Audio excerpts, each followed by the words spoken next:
Bonsoir à tous.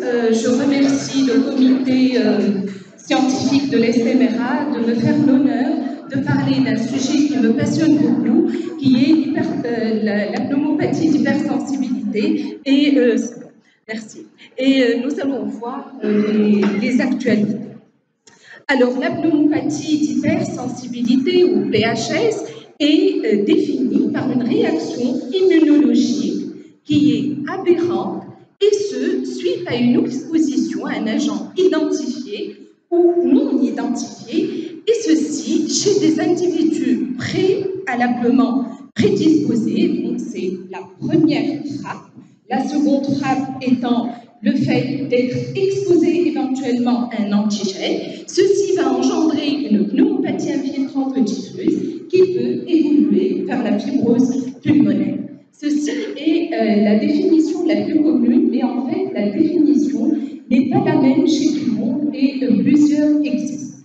Et de plus en plus, on est en train de découvrir qu'à part cette interaction génome et facteurs environnementaux, il y aurait nécessité très probable de facteurs favorisants tels que les infections virales et les expositions importantes aux pesticides.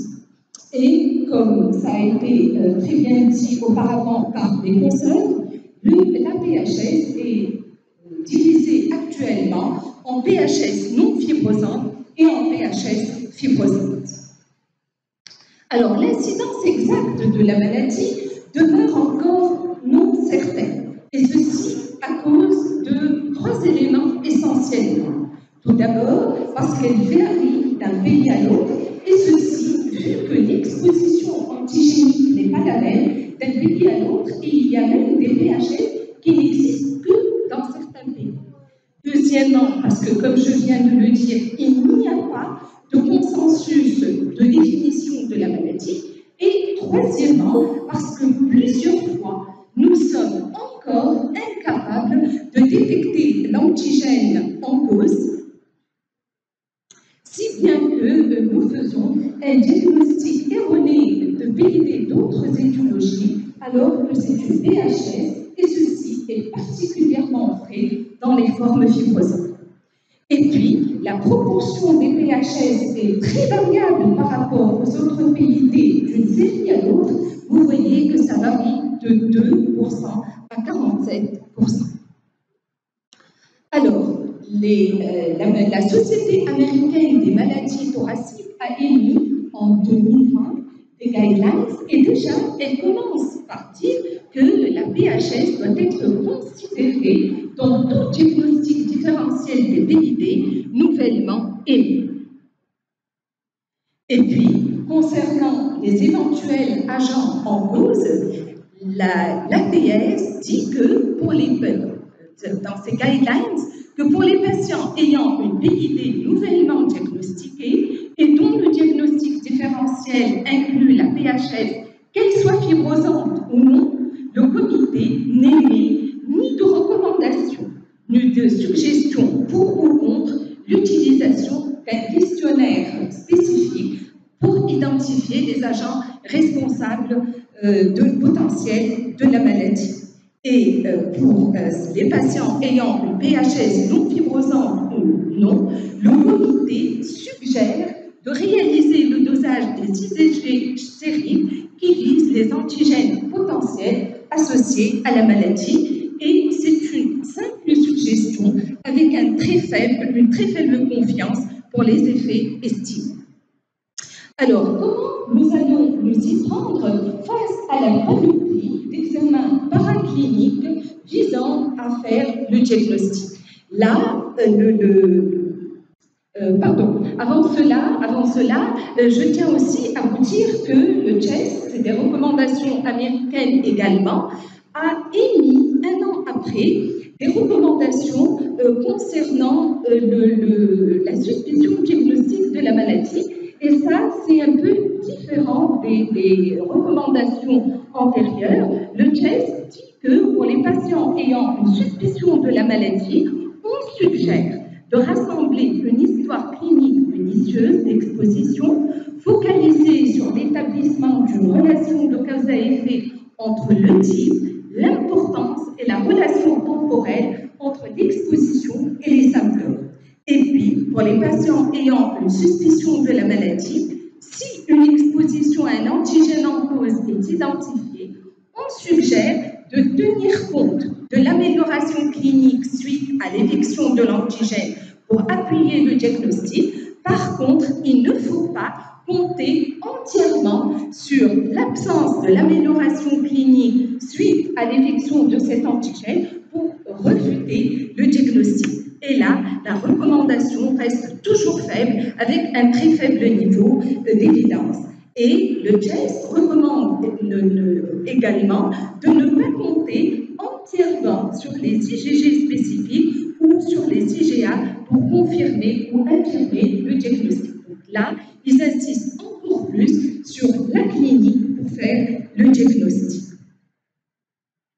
Alors, concernant justement ces antigènes en cause, ils sont vraiment très nombreux. Alors, on peut voir là les oiseaux tels que les pigeons, la perruche, et puis la moisissure, l'exposition dans le milieu fermier, ou encore d'autres expositions telles que l'exposition à la CITAP, qui peut entraîner par la contamination de l'eau une PHS, mais c'est une atteinte qui est peu fréquente. Et comme vous le voyez ici, les agents en cause sont innombrables. Ce sont essentiellement des protéines faits de fragments de bactéries ou de mycoses ou encore d'un mélange de ces éléments. Alors, les PHS, les antigènes les plus en cause pour les PHS restent dans la majeure partie des séries les oiseaux, dans environ un peu moins qu'un tiers des cas, les travaux dans les fermes dans 16% des cas, la moisissure dans 13% des cas, et comme vous le voyez ici, donc il y a d'autres expositions, telles que les produits chimiques, les isocyanures, et comme vous le voyez, en dépit d'une exposition à certains éléments fréquents, comme le fait de faire du jardinage, on remarque que les PHS, dus à cette exposition, est peu fréquente. Donc il y a encore des points d'interrogation entre l'intensité et la durée de l'exposition et l'apparition de la maladie. Et puis aussi, l'association entre antigènes indéterminés et phénotype fibrosant de la maladie demeure encore non claire et on se pose la question si on fait de la fibrose parce qu'il y a un phénotype distinct qui ne nécessite en fait pas d'exposition antigénique ou encore parce que l'état de la science actuelle fait que nous ne pouvons pas mettre en évidence tous les antigènes en cause. Et regardez cette méta-analyse qui montre que lorsque l'exposition n'est pas connue, on risque 2 fois plus. Regardez le odds ratio est de 2,01. On fait 2 fois plus de formes fibrosantes que de formes non fibrosantes. Et puis, dernièrement, on s'est même rendu compte que la pollution de l'air pouvait être un élément qui entrait dans la pathologie de la maladie. C'est ainsi qu'une étude publiée en 2019 dans 19 villes indiennes a montré qu'il y avait une corrélation positive entre le pourcentage de PHS et 20 autres PID et le taux de pollution de l'air attesté par le PM2,5, c'est-à-dire une pollution par les petites particules aériennes. Et elle a même montré que pour chaque élévation de 1 microgramme par mètre cube du taux de PM2,5 est associé à un risque supplémentaire d'apparition de cette maladie plutôt que d'une autre PID de 0,7%.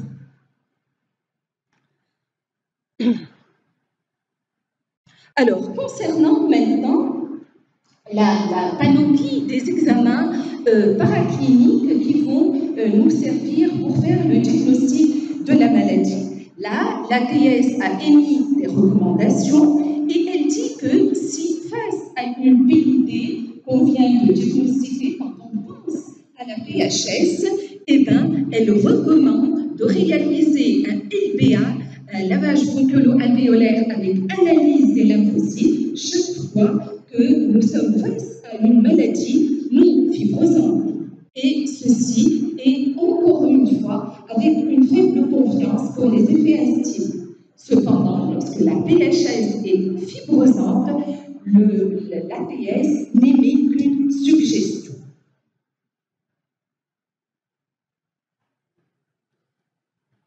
Alors, pour le CHEST Guidelines, alors pour le CHEST, lorsqu'il y a une histoire clinique irréfutable d'exposition dans un contexte clinique approprié et une TDM thoracique de haute résolution qui est typique de la maladie, le CHEST suggère de ne pas réaliser le lavage bronchiolo-alvéolaire de façon routinière pour confirmer le diagnostic.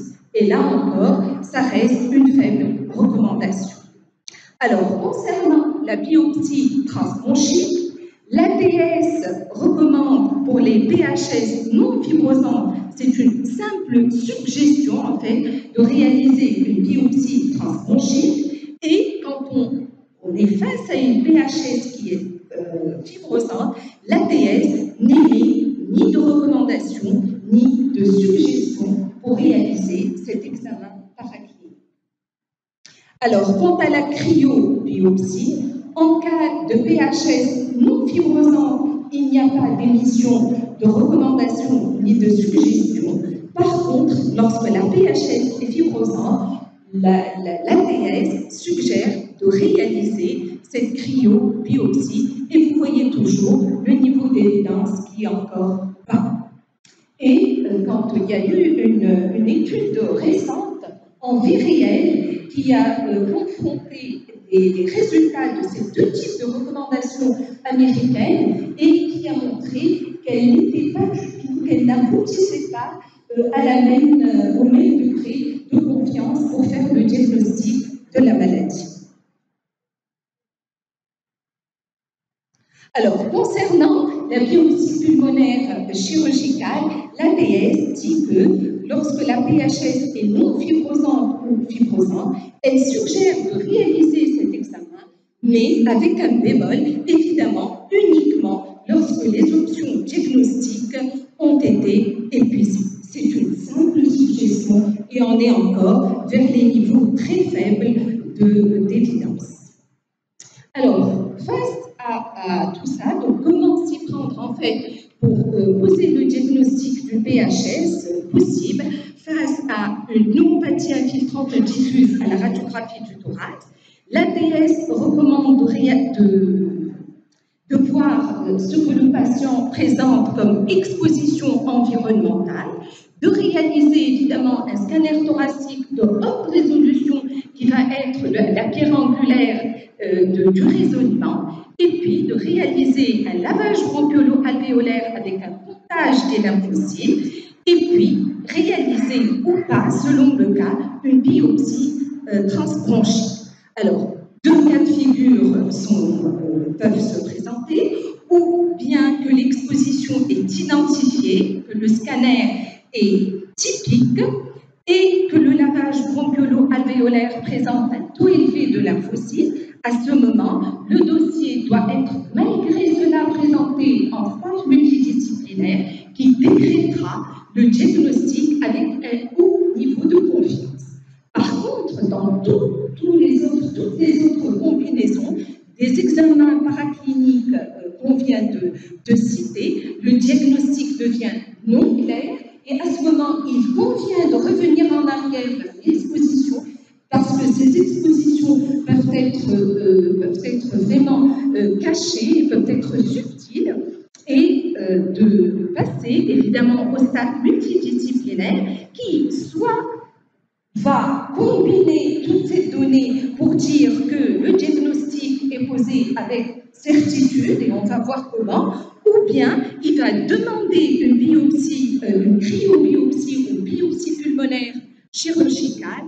On va repasser le dossier en stade multidisciplinaire pour voir quel niveau de confiance, avec quel niveau on va aboutir au diagnostic. Et voici les différentes combinaisons possibles, les différents amalgames possibles. Nous allons commencer, comme je l'ai dit, tout d'abord par le scanner de haute résolution. Et trois cas de figure sont possibles, ou un scanner typique de PHS, comme ça a été dit aujourd'hui par mes confrères, stable, ou bien indéterminé, ou bien compatible avec la maladie.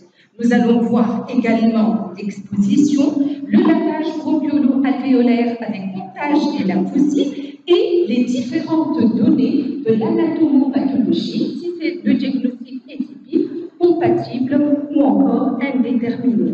Et ainsi, nous pouvons aboutir à différents cas de figures, comme vous le voyez ici, sur les rectangles jaunes, c'est des diagnostics avec faible confidence. Par exemple, quelqu'un qui a un scanner qui est typique et qui a une histologie qui est probable.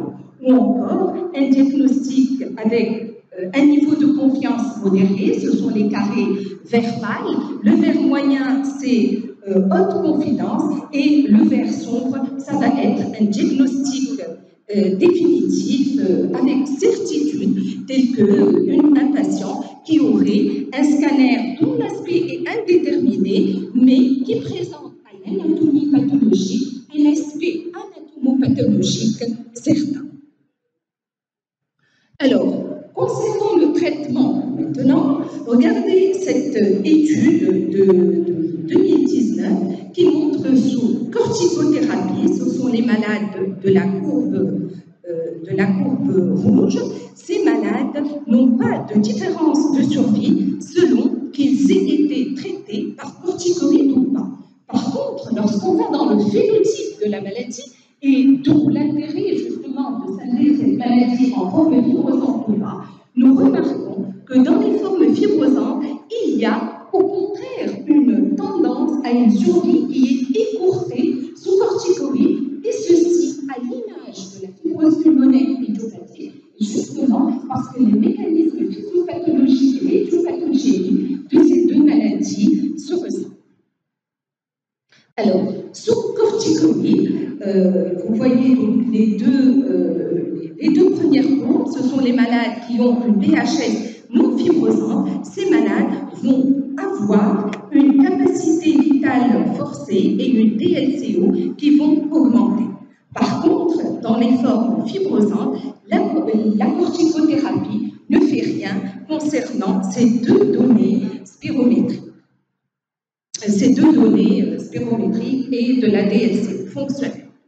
Alors, quant à l'éviction de l'antigène maintenant, dans les formes fibrosantes, l'éviction de l'antigène a entraîné dans cette étude une augmentation de la capacité vitale forcée et de la DLCO. Cependant, lorsqu'on voit le sous-groupe de PHS non fibrosant, nous voyons que les corticoïdes ont une tendance non significative à augmenter la capacité vitale forcée et ne changent pas du tout les données de la DLCO. Alors, quels seraient les facteurs prédictifs d'une bonne réponse ou d'une mauvaise réponse aux corticoïdes? Cette étude montre que, vous voyez, chez les malades de la courbe rouge, ce sont des malades qui ont un bas niveau de lymphocytes au lavage bronchiolo-alvéolaire inférieur à 20%. Et vous voyez sur l'autre courbe, les malades qui ont un rayon de miel au scanner thoracique, ces malades vont présenter une survie à 5 ans qui est moindre avec un HR qui est de 2,66 et de 3,8. Alors, ces PHS fibrosantes sous corticoïdes, dans cette étude, il y a eu une augmentation, mais très faible, uniquement après initiation du traitement de la capacité vitale forcée et pas d'effet sur le déclin de la capacité vitale forcée et de la DLCO après, si les lymphocytes LBA sont hauts ou s'il n'y a pas de rayon de miel. Par contre, il n'y a même pas eu d'effet sur ces paramètres fonctionnels dans le cas contraire. Et donc, les auteurs concluent que ces données ne sont pas en faveur du traitement au long cours par les corticoïdes en cas de PHS fibrosante. Alors, qu'en est-il maintenant des immunosuppresseurs? Voici une étude récente qui s'intéresse à l'effet de l'azathioprine et qui montre que chez les patients qui ont un taux élevé de lymphocytes au lavage bronchiolo-alvéolaire, la réponse est favorable à l'azathioprine, mais elle n'identifie pas les répondeurs. Et que pour les taux de lymphocytes au lavage qui excèdent les 28%, la réponse à l'azathioprine était là, avec une sensibilité de 66,7% et une spécificité de 88,9%. Sauf qu'il y a des études concernant l'azathioprine et le mycophénolate de mofétile qui trouvent des choses un peu différentes de cette étude. Il y a des études qui montrent des effets contraires sur la capacité vitale forcée et la DLCO concernant l'azathioprine et le mycophénolate mofétile.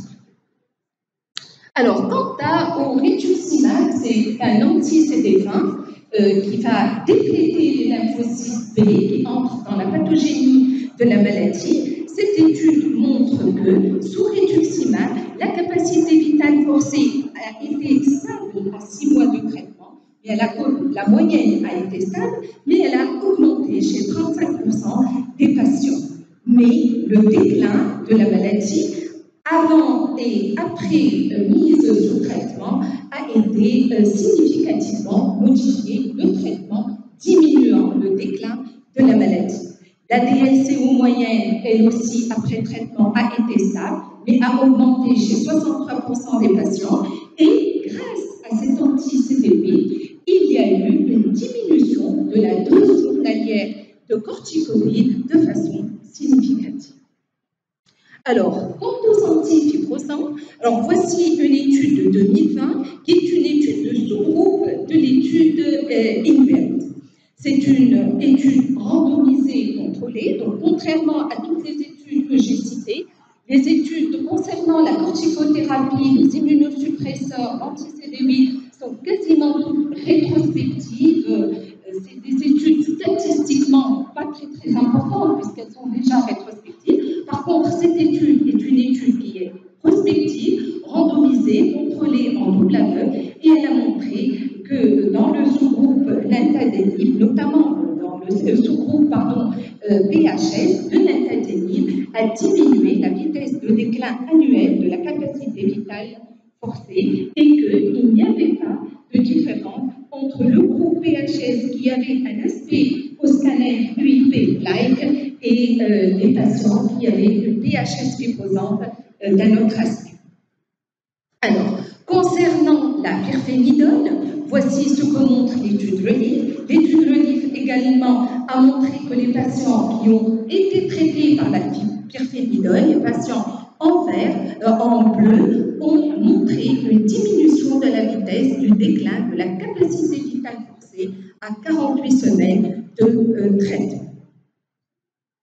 Et plusieurs auteurs donc, disent qu'en cas de PHS fibrosante avec lymphocytes élevés au LBA et en cas d'absence de rayons de miel, comme on l'a vu, ça serait une indication aux corticoïdes. Sauf que ces corticoïdes, comme on vient de le voir, entraînent un très faible gain de la capacité vitale forcée et, comme on le sait très bien, les corticoïdes n'ont pas du tout d'action sur une fibrose qui est déjà installée. Donc, la PHS va de toutes les façons progresser.